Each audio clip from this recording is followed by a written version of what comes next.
Well, welcome to Chapter 11, Choosing and Hiring Candidates. We're finally here. We finally have our field of candidates narrowed down to just one or two. We picked our place to fish wisely, we cast well, we used the right bait, and now we've hooked a good one. We may have actually hooked more than one. Good for us. Now we must decide which one to keep. Oh, and one other thing, we have to land this big one too. Now, you may be tired of the fishing analogy, and I'm sorry for that, but there really is some validity to the comparison. You see, we spend all that time, energy, and money hooking the big one and get it right up to the boat, and the fish escapes. So what do? Well, we start all over again. It's frustrating in fishing, but not a really big deal. But in hiring, it is a big deal. While you are starting all over again, your organization is lacking important skills, ideas, and results. It's more than frustrating. It's more than inconvenient.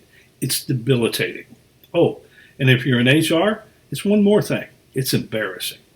I've been there. Take my word for it. It's uncomfortable. Now, this chapter covers making the final hiring decision. Who are you going to make the job offer to? Who is a lucky person who will receive our blessing as worthy to become a member of our team? Sounds a little self-centered, doesn't it? But that's the way some organizations look at it. And it's the wrong approach to hiring a good, qualified candidate. I was once interviewing for a position in a medium-sized printing company. Their hiring process was quite extensive.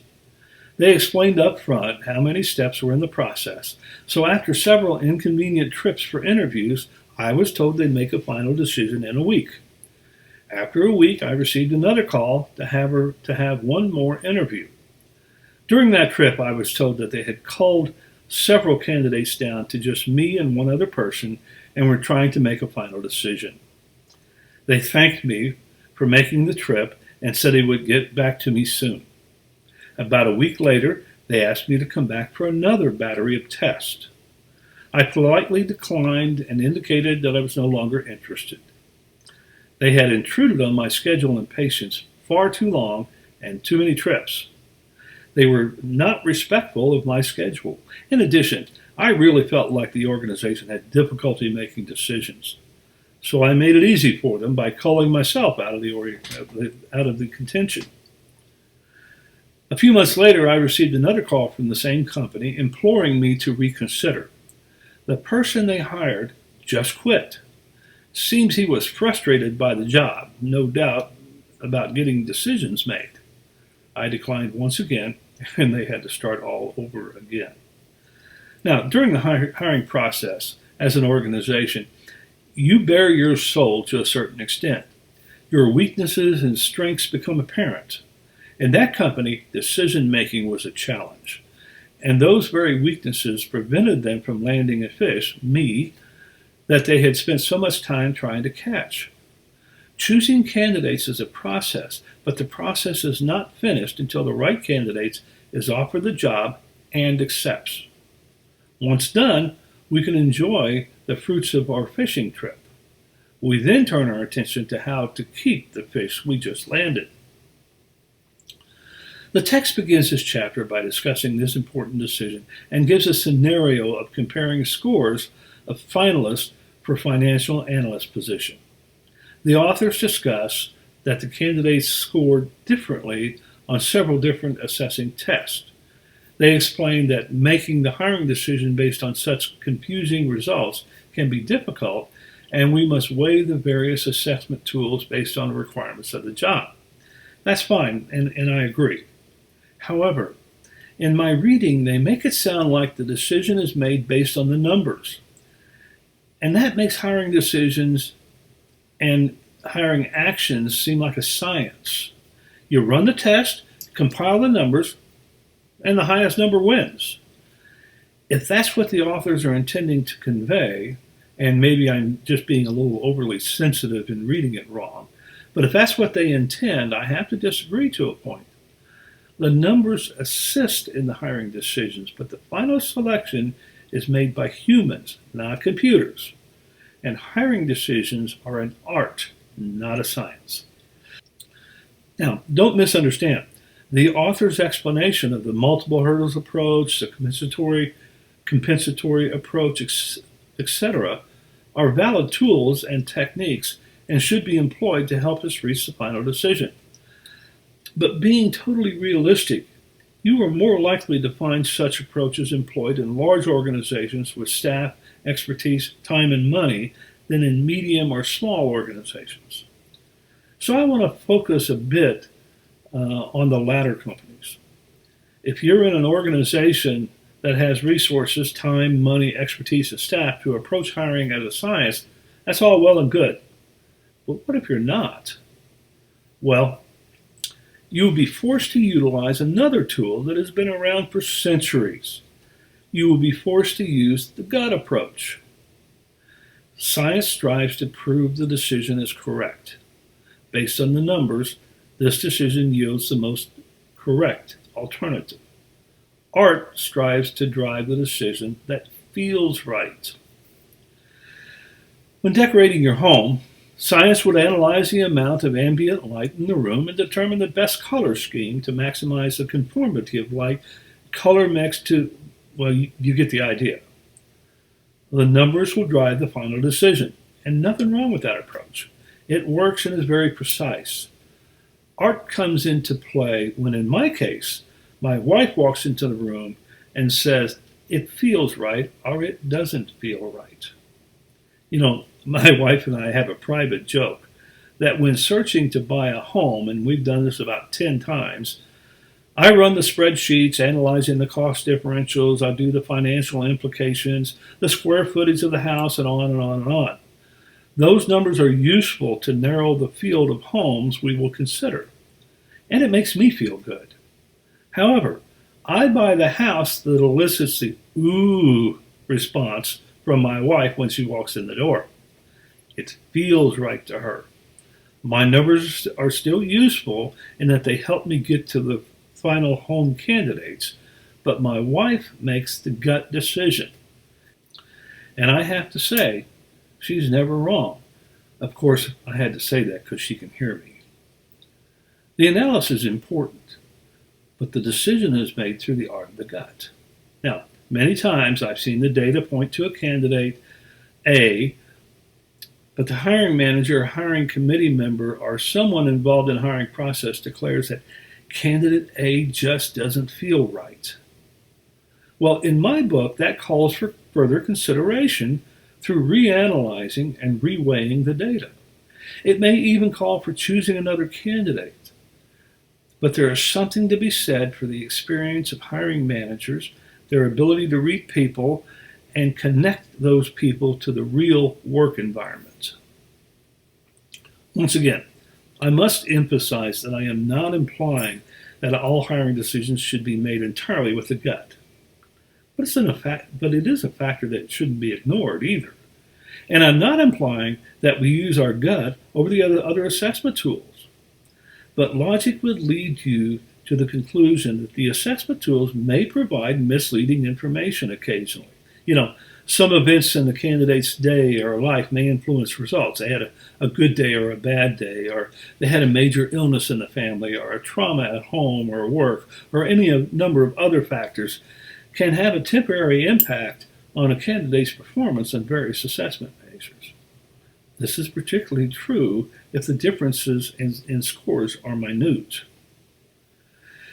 You may also be concerned that choosing from the gut can create legal issues through discrimination, and you may be right. We must be able to prove that our gut decision to choose a lower scoring candidate over a higher scoring candidate doesn't have discriminatory overtones and can be defended on some factual basis. And that can be done. Actually, in my experience, that is HR's primary role in the final decision. HR must ensure that the final decision is valid and defensible. But still, caution is in order. My point is that the scenario in the text is real, and you may very well encounter such an extensive process as an applicant for a job or a professional in the recruiting process. particularly if you are working or applying for a position in a large organization. But if you are working for a small company, you are not likely to encounter such a robust recruiting and hiring process. And frankly, in those situations, the gut looms large. So we should at least acknowledge its existence and understand how to best utilize this centuries-old selection tool. Having worked in small and medium-sized organizations much of my career, I have utilized art more than science. And there are ways we can drive the art further towards science in making these important selection decisions. As you've seen in my Nestle example of hiring hourly employees, I prefer to use multiple eyes to assess candidates. Many opinions are better than one or two, and many opinions are also tend to negate issues with discrimination. In such organizations, I typically use testing, personality tests, job knowledge tests, cognitive ability tests, etc., which are professionally selected and monitored. I combine these with structured interviews, group or team interviews, and other tools to collect data and define final candidates. All contributors then meet as a team to give input and opinions concerning the finalist. And who then makes the final decision? I suppose that varies by organization and by situation. I believe the manager to whom the position reports should be the person making the final decision. All input is considered, and when the final decision is made, and HR reviews the information and decision to ensure that it is free from discrimination and legal issues. Regardless of your method, more science or more art, I favor great care and caution in making the final hiring decision. I previously equated this decision to a marriage, which some of you may have thought overdramatic, but I think it's a good analogy. In essence, you are proposing marriage between the candidate and the organization. It is painful to take it back, and it is painful to be rejected, but it is even more painful to have our proposal accepted only to find out that it was the wrong decision. Now that we have selected our final candidate, how do we go about making a job offer? Well, the text covers that process well, and I will only want to dwell on a few additional factors. First, to this point, we have spent a fair amount of time trying to ensure that our selection process is valid, reliable, and non-discriminatory. Ensure that our selection process includes data that is factual and related to the job. But how much time have we spent ensuring that the data the candidates have supplied is factual? I worked for RCA Corporation as a manager of compensation. I was heavily involved in making the offers to final candidates. I put the offers together, discussed them with the hiring manager, and reached agreement on the final offer package. At RCA, we were big enough to also have a recruiting department. And I always asked the recruiting manager to confirm that the information supplied by the candidate was valid prior to generating the offer package. We were recruiting for an important engineer position. I compared the market value, internal comparators, and other factors, and agreed with the hiring manager on the final package, who then offered the job to the candidate. Everything worked as it was supposed to work. The candidate happily accepted and reported to work a month later. After a few weeks on the job, the hiring manager came to me and complained that he was confused. He stated that the new hire was nothing like he expected. He seemed lost in his work. He didn't seem to understand some of the basic components of the job. He wondered how he could have made such a bad decision. He wondered how a degreed engineer could be so lacking in basic knowledge. The employment manager was a friend of mine named Mike. And I spoke to Mike, and he was puzzled as well. He thought the candidate was excellent. We revisited the hiring process and unfortunately discovered that the candidate did not have a degree in engineering. In fact, he didn't have a degree at all. He misrepresented his employment and education history in his resume on the application. Mike didn't bother to check his background and specifically his education background. We promptly brought the new hire in and fired him for falsification of the application. The solution was quick and easy, but that wasn't the end of it. We started all over again, and all the time, money, and effort of the staffing process was wasted. And we lost valuable opportunities with the organization in that no one was making a contribution from that empty engineering position. And my friend Mike lost his job for such an obvious oversight. Now, that wasn't the only problem that Mike had, but it was the one that shifted his career towards the end. Everybody lost because an HR professional didn't take the time to verify the information given by the candidate. Now, you may be wondering why the hiring manager didn't pick up on the lack of technical knowledge of the candidate during the interview process, and that's a good and fair question. His story, and I believed him, was that the candidate claimed to have a degree from a very prestigious university, and his interview questions focused on team fit and organization fit rather than job knowledge. He was wrong, but was not fired because it was ultimately an HR responsibility. The lesson? Confirm the information candidates supply through research and in the interview process. If you haven't noticed, there are deceitful people in our midst. One final point. The text mentions negotiating as a potential issue. The ability to negotiate an offer varies by organization, but is always an option. Just make sure your salary and benefits expectations are realistic. If you receive an offer, but it doesn't include the health care benefits you desire, you probably won't be able to negotiate a different health care benefit. Such benefits are generally applicable to all employees, and companies are restricted from providing different individual plans other than contracted by the insurer. However, you may be able to negotiate additional company-provided benefits, such as vacation days. When I generated an offer, the salary was always a salary offer that represented the highest I could pay and still maintain internal equity. Offering more money would create unrest within the organization once the salary was discovered by others, and I always assumed that it would be discovered.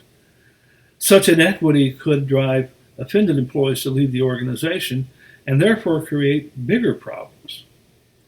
In that sense, I never negotiated salary. My first offer was my best offer. But that is not always the case in all organizations. As a job candidate, you must consider the possibility of entering into negotiation. If you are successful, you'll make more money. That's the high side. If unsuccessful, the organization may rescind the offer. That's the low side. Is it worth it? Well, it's your decision, but just understand that negotiating a salary offer is more rare than accepting the offer considered fair. At least that's my experience. Even though I disagree with the text, it is primarily from an omission standpoint, not a factual position. I agree with the material in the text in this chapter. I just felt that more attention should be paid to the gut component and also to the difficulty of employing selection tools in small organizations. Having covered those small nuances, read the material and understand the culmination of our recruiting activities. We've seen our new hire progress from applicant to candidate to finalist to employee. That's the end. Is it? Not by a long shot. The person has agreed to become the employee, but how do we affect that transition? And that is the topic of the discussion in the next chapter.